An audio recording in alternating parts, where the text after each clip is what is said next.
What kind of idiots actually pay him? Dad mocked my career. There will be no more transfers. I hit send. 6 months later, my sister reached out. I never thought I'd be the one to break our family. The destruction came so quietly at first. A crack, then another, until everything we'd built lay in ruins at my feet. I'm 27 years old, and I've been supporting my family financially since I was 19, not that they'd ever truly acknowledge it, especially not my father.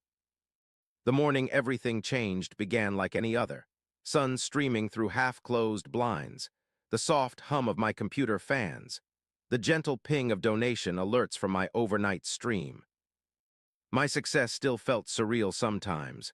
5 million followers across platforms, sponsorship deals with major tech companies, a comfortable apartment in the city, all from playing games and connecting with an audience that somehow found me entertaining. My father called it playing pretend for a living, a child's occupation, not real work. I checked my phone.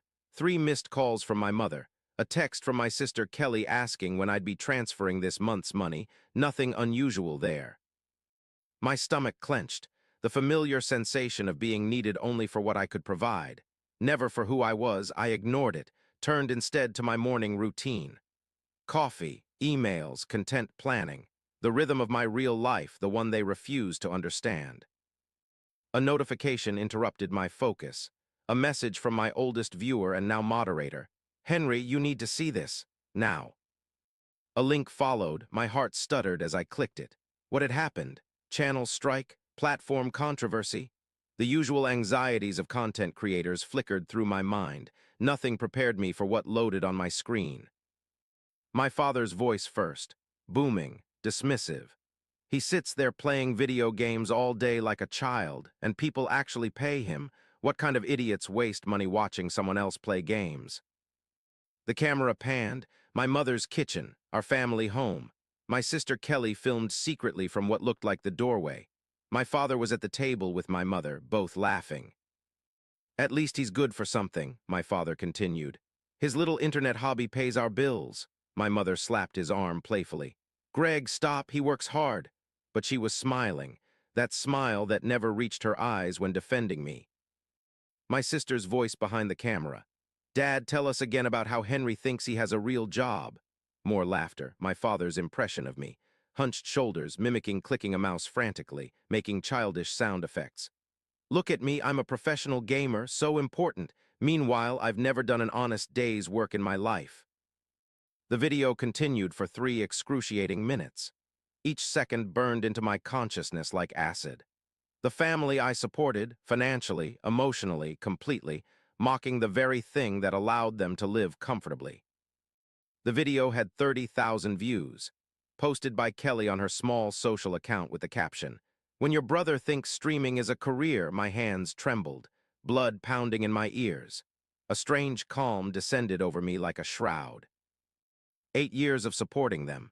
8 years of monthly transfers, paying off my parents' mortgage, funding Kelly's college education, emergency medical bills, new cars, vacations, all while enduring their thinly veiled contempt for my career choice.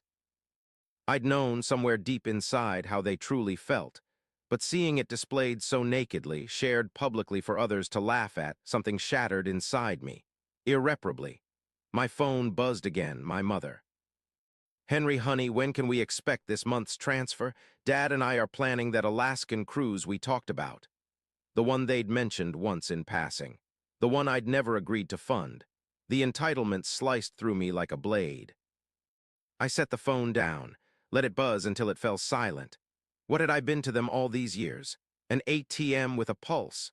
A resource to be tapped whenever needed while being ridiculed behind closed doors and now apparently in public. Something shifted inside me, a resolve crystallizing like ice in my veins. No more. I opened my banking app, stared at the shared emergency account I'd established for family needs. $87,000, my money, all of it. I transferred it to my private account, every cent. Then I drafted a simple email, attached the video link, added only one line, there will be no more transfers, ever. I hit send, turned off notifications, walked to my balcony and stood in the morning air, breathing deeply as though surfacing from deep water. For the first time in years, I felt something close to peace. The storm, of course, was coming. I knew that. But in this moment of clarity, I finally understood what had eluded me for years. I didn't need their approval. I never had. They needed my money, not the other way around. The realization filled me with a strange, hollow power. My phone exploded with notifications within minutes of the email. Calls, texts, voicemails. I ignored them all. Instead, I streamed that evening as scheduled, smiled, interacted with my community, not a word about the family crisis unfolding in my message inbox. This part of my life was mine. They had no place in it anymore. 3 days passed in this strange limbo. I blocked their numbers after the first day, changed my email, instructed building security not to allow them up if they appeared. On the fourth day, the buzzer rang, insistent, angry. "Your father is here. He's quite agitated. Should I send him up?" My heart hammered against my ribs, flight response kicking in hard, but I was done running. "Yes, send him up." The minutes waiting for his arrival stretched endlessly. Each heartbeat a countdown, blood rushing in my ears. The knock came. 3 hard raps that seemed to shake the door on its hinges. When I opened it, my father stood there, face flushed with a familiar anger. The same expression I'd seen 1,000 times growing up. The one that had once made me cower. "What the hell do you think you're doing?" He pushed past me into the apartment without waiting for an invitation. I closed the door quietly, controlled. "Hello to you too, Dad." He spun to face me, jabbing a finger toward my chest. "Don't get smart with me. What's this nonsense about cutting us off? Your mother is beside herself." I saw the video. His face flickered. Confusion, then recognition, then dismissal. That was just a joke. Kelly was just having fun. You know how she is." My chest tightened. The casual way he brushed it off made something inside me crack wider. "A joke, I see." My voice sounded strange even to my own ears, too calm. "And the 30,000 people who viewed it, were they in on the joke too?" He waved his hand dismissively. "Don't be so sensitive. This is what's wrong with your generation. Everything's an offense. Everything's a trauma. You mocked my career, my life choices, the very thing that's been putting food on your table for 8 years. "Oh, come on," he scoffed. "You sit at home playing video games. It's barely a job. I'm one of the top earners in my field. I've built a business that supports not just myself, but an entire family that contributes nothing in return." His face darkened. "We're your family. That's how family works. You support each other." "Support goes both ways, Dad. When have you ever supported me?" He faltered for a moment, just long enough to reveal the truth. "We put a roof over your head for 18 years. I laughed, couldn't help it. "The bare minimum required by law, and I've been repaying that basic parental obligation tenfold since I moved out." "So what, now you're too good for us? Think you don't need family anymore now that you've got all your internet friends?" The contempt in his voice when he said internet friends hit a familiar nerve. But this time, instead of shame, I felt rage crystallize inside me. "Those internet friends have shown me more respect and support than you ever have." His eyes narrowed. "So that's it. You're choosing them over your real family?" "I'm choosing myself for the first time." He stared at me like I'd suddenly started speaking another language. The concept seemed completely foreign to him. "What about the cruise your mother was planning? We've already put down the deposit." The sheer entitlement stole my breath for a moment. "Not my problem. Not your," he sputtered. "We're your parents, and I'm your son, not your bank." We stood there in the silence that followed. 2 men who shared blood but suddenly realized they were strangers. His face shifted. A calculation happening behind his eyes, the anger morphing into something more tactical. "Your mother will be devastated. Is that what you want? To break her heart?" The guilt trip. His most effective weapon throughout my childhood, but it bounced off me now, unable to find purchase. "Mom will be fine once she realizes she'll need to budget like a normal person." "And Kelly, what about her tuition for next semester?" "Kelly is 24 with a completed undergraduate degree. If she wants a master's, she can get loans like everyone else." His facade cracked further, desperation seeping through. "You can't just cut us off. We have bills, expenses. So does everyone get a job." The words hung between us, simple, direct. and completely shattering the dynamic we'd established for years. My father's face contorted. "You ungrateful little after everything we've done for you." "What exactly have you done for me, Dad? Name one thing in the last 8 years." He opened his mouth, closed it, opened it again. Nothing came out. In that silence lay the truth of our relationship, crystal clear for the first time. "I think you should leave now. This isn't over," he hissed, moving toward the door. "You'll regret this. Family is everything." "No, self-respect is everything. I just wish I'd learned that sooner." The door slammed behind him with enough force to rattle the frame. I stood motionless in the sudden quiet of my apartment, waiting for the guilt to come crashing down. It didn't. Instead, a strange lightness filled my chest, like something heavy had been lifted away after years of crushing weight. I walked to my computer, sat down, looked at the stream setup that had built my life, the life they had mocked so thoroughly. For the first time, I felt no need to justify it. To anyone, I went live earlier than scheduled that evening. My community immediately noticed something different about me. The chat was filled with questions, concerns. "You seem different tonight. Everything okay?" I considered deflecting as usual, keeping my personal life separate, but something had shifted fundamentally inside me. "I made a big life decision today," I told my audience. "Set some boundaries that were long overdue. It feels right." Support flooded the chat. No questions, no demands for details, just pure encouragement from thousands of people who had chosen to spend their time with me. My real family in many ways. 3 weeks passed. The silence from my blood relatives was both painful and healing, like a deep wound finally exposed to air after festering beneath a bandage. Kelly tried reaching out once, demanding rather than asking for tuition money. When I didn't respond, she sent a series of increasingly angry texts accusing me of abandoning the family. I didn't engage. There was nothing more to say. Then came the notification. A small, seemingly insignificant ping that made my stomach drop. An alert from my bank about unusual activity on the emergency account I'd forgotten to close completely. My parents had somehow accessed it, withdrawn the few $100s that had accumulated from automatic transfers, left it empty. The final confirmation that I'd made the right decision. I closed the account permanently, cut the last financial tie. My mother called from an unknown number that evening. I almost didn't answer. Something made me pick up.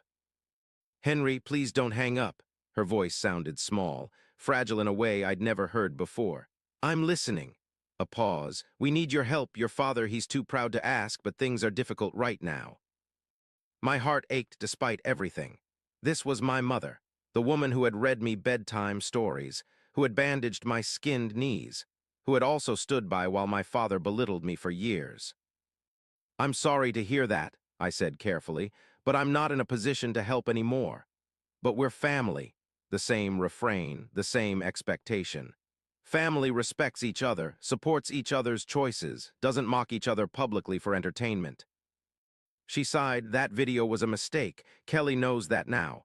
"Has she taken it down?" Another pause. "Well, no, but..." "Then it wasn't a mistake. It was a choice, one with consequences." "Henry, please, we're struggling here. We need you." The words I'd longed to hear for years. Acknowledgement of my importance. But it came attached only to what I could provide, not who I was. "I'm sorry, Mom, I truly am, but I can't do this anymore." Her voice hardened slightly, the fragility disappearing. "So that's it. Years of family bonds thrown away over one little video." "It wasn't the video. It was what the video revealed, what it confirmed about how you all see me. That's not fair. Neither was using me as an ATM while mocking the very work that funded your lifestyle." The silence stretched between us, a chasm too wide to bridge with platitudes. "I'll always be your son," I said finally, "but the financial support is over, permanently." I heard her inhale sharply. "Your father was right. That internet fame has changed you." "No, it showed me my worth when my own family couldn't."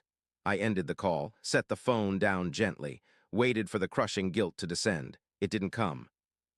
6 months passed. Seasons changed. My career flourished further. A major platform signed me to an exclusive deal worth more than I'd ever imagined possible.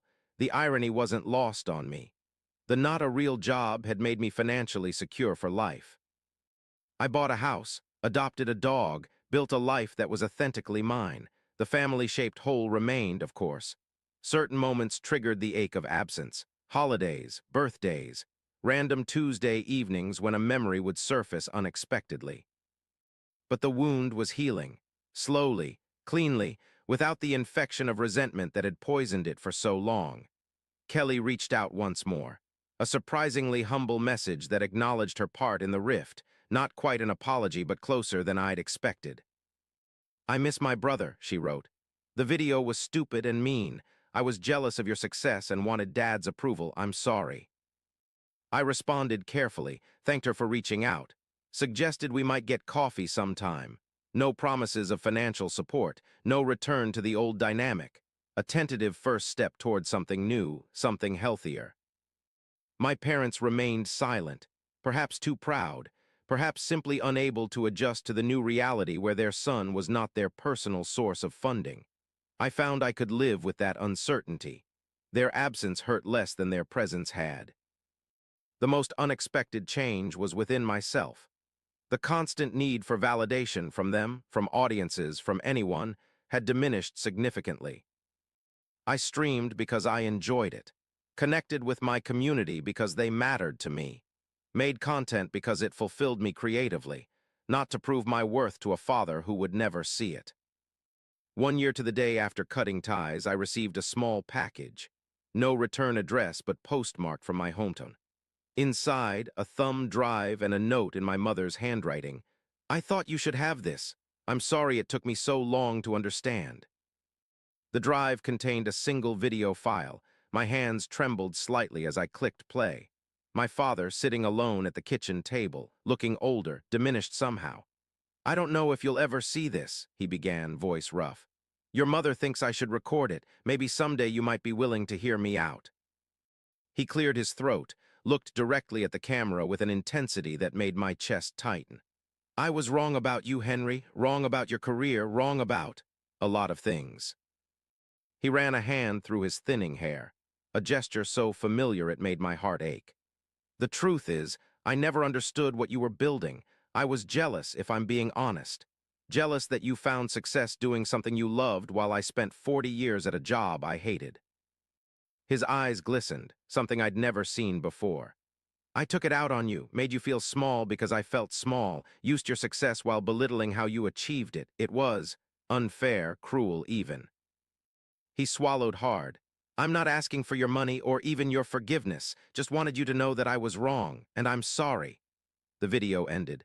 No dramatic conclusion, no sweeping music, just my father's face, vulnerable in a way I'd never witnessed before. I sat in the stillness of my home office, the same room where I'd first seen the video that ended our relationship, now watching another that might possibly begin healing it, not erasing the past, not pretending the hurt never happened, but acknowledging it, numbing it, taking responsibility. I didn't respond immediately. Some wounds need time, even after an apology is offered. But I saved his video. And for the first time in a year, I allowed myself to remember the good moments, too. Fishing trips when I was young. The proud smile when I graduated high school. Small kindnesses buried beneath years of criticism. Not enough to erase the hurt, but enough to consider that people, even parents, can grow, can recognize their failures, can change. I don't know if we'll ever fully repair what was broken. Some fractures leave permanent marks. But sitting here now, a year and a half after that devastating morning, I understand something I couldn't see then. Cutting ties wasn't about punishment. It was about valuing myself enough to demand respect. Sometimes the greatest act of love for yourself and for others is to establish boundaries that cannot be crossed. To say, this is where I end and you begin. This is what I will accept and what I won't. My career continues to flourish. My community grows. The life I've built feels increasingly solid beneath my feet. And if someday that life includes some version of my family, one that respects who I am rather than what I can provide, I might be open to it. But I'll never again shrink myself to fit into someone else's expectations. Never again fund my own diminishment. That version of Henry is gone. In his place stands someone stronger, someone who finally understands that real family, whether bound by blood or by choice, lifts you up rather than tears you down. And that's a lesson worth every painful moment it took to learn.